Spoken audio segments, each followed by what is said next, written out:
একজন বুজুর্গ ব্যক্তি তিনি পথ দিয়ে যাচ্ছিলেন। তো সে পথে এক সুন্দরী যুবতী মেয়েকে দেখে সেই যুবতী মেয়ের দিকে এই বুজুর্গ ব্যক্তি এক নজরে তাকায় আছে।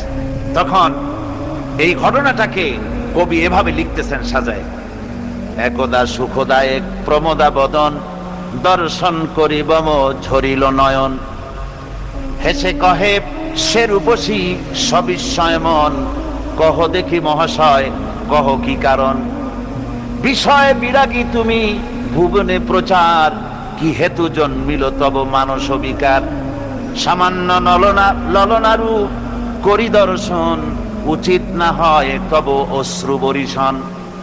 বুজুর্গ ব্যক্তি ওই মহিলার দিকে তাকিয়ে তাকিয়ে কাঁদতেছেন। সুন্দরী মহিলা বলেন, আল্লাহর বুজুর্গ বান্দা, আপনি এলাকার ভিতরে বুজুর্গ এবং পীর হিসাবে, বুজুর্গ ব্যক্তি হিসাবে আপনি বিখ্যাত। আজকে আমাকে এখানে দেখে আপনি আমার দিকে তাকায় আমার রূপ উপভোগ করতেছেন আর কাঁদতেছেন। আপনার মতো সংসার বিরাগী মানুষ আমার মতো একটা সুন্দরী মেয়েকে দেখে এভাবে কাঁদা ঠিক না। বুজুর্গ ব্যক্তি বলছেন, হেসে কহিলাম বালে করহ শ্রবণ, নেত্র ঝরে তবু হেতু ভেব না এমন, যে শিল্পী রচিল ওই সুধাংশু বদন, তাহার তরে ঝরে নেত্র নয়নে জীবন। ও আল্লাহর বান্দি, আমি তোমাকে দেখি কান্দি না, আমার চোখে পানি বেরিয়ে গেছে। তোমারে দেখে আমি মনে মনে ভাবলাম, এত সুন্দর করে যিনি মানুষ বানিয়েছেন না জানি ওই আল্লাহ রব্বুল আলামিন কত বড় সুন্দর। আমার ভাইরা, সুতরাং চোখ থাকতে ওরা আল্লাহ রাব্বুল আলামিনের কুদরত ওরা দেখে নাই, কান থাকতে কোরআনের আওয়াজ ওদের কানের মধ্যে ঢোকে নাই, বিবেক থাকতে আল্লাহর দ্বীনকে বুঝতে পারে নাই, চিন্তা করতে পারে নাই। আল্লাহ রাব্বুল আলামিন বলেন, উলাইকা কাল্লানাম, এরা হলো চতুষ্পদ জানোয়ার, বালহুম আদাল, শুধু জানোয়ার না, জানোয়ারের চাইতেও নিকৃষ্ট। এমনই জানোয়ার, আল্লাহ বলেন শুধু জানোয়ার না, জানোয়ারের মতো শুধু খায় জনমের মতো।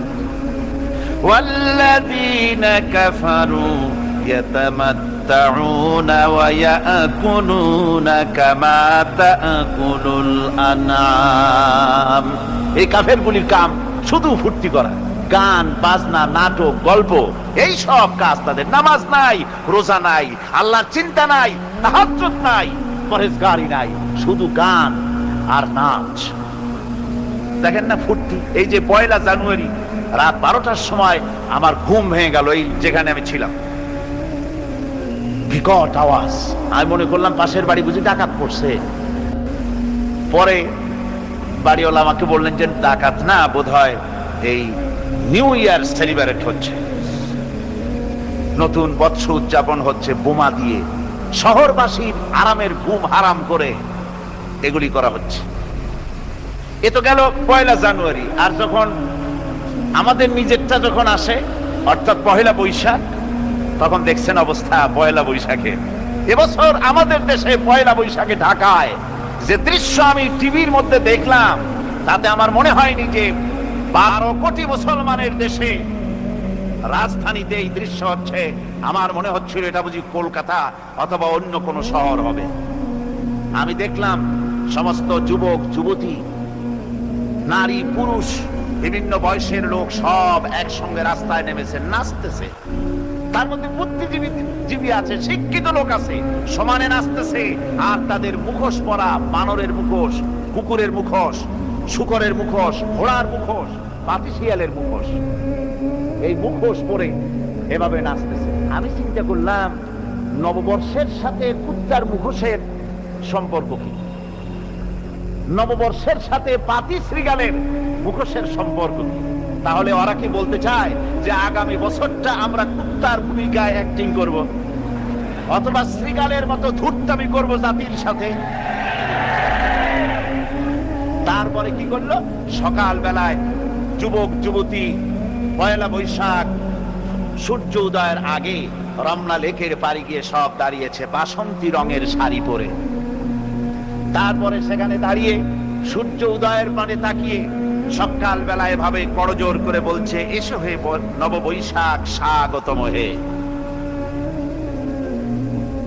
নববৈশাখ অলক্ষে বোধহয় এটা শুনে বলতেছে, বাবাজিরা আমারে ডাকতেছো, অপেক্ষা করো আমি আসতেছি। আমারে ডাকতেছো, আমি আসতেছি, কোমরে গামছা বেঁধে আসতেছি, 225 মাইল স্পিডে আসতেছি, 30 ফুট উঁচু জলোচ্ছ্বাস নিয়ে আসতেছি, নববৈশাখের মজা সাত জায়গায়।